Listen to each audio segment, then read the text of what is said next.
Barchaga assalomu alaykum. Bugun Qalqon kompaniyasi o'z xodimlarini va shu bilan birga hamkorlarini faoliyatidan kelib chiqib mehnatiga yarasha taqdirlash marosimi tashkillashtirildi. Sizlarga bugun shogirdlarimizdan biri Islom Baxtiyarovichni tanishtirmoqchiman.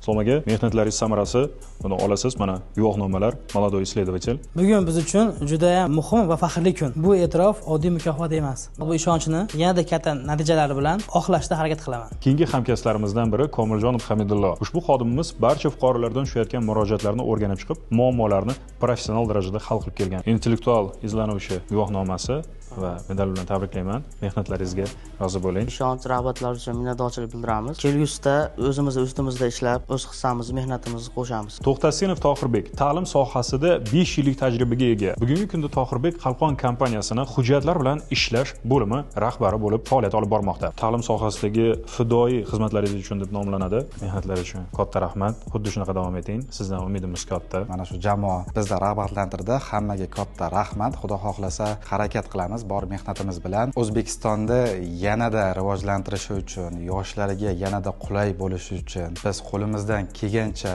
harakat qilishga va'da beramiz. Hammaga rahmat katta. O'z kasbining fidoyisi, ya'ni Mahmudov Sardorbekni men taklif qilmoqchiman. Qalqon Production, Qalqon.uz, Qalqon.ru, Saidovich va barcha ijtimoiy tarmoqlarni olib borilish jarayonlari barchasi bo'lim rahbari bugungi kunda Sardorbek Mahmudov. Kattakon rahmat. Mehnatlaringizga rozi bo'lasiz. Mana guvohnomangiz va ko'krak nishonlari ko'rib chiqishingiz mumkin. To'g'risini aytaman, bugun men uchun juda ham faxrli kun. Fidoyilik va mehnatni qadrlayotgan insonlar uchun juda ham katta kuch berar ekan. Barcha bizni qo'llab-quvvatlagan jamoamizdagi insonlarga alohida o'zimni e'tirofimni va minnatdorchiligimni bildirib qolaman. Bunday kuch bilan kelajakda vatanimiz uchun o'z hissamni va mehnatimni qo'shishga harakat qilaman.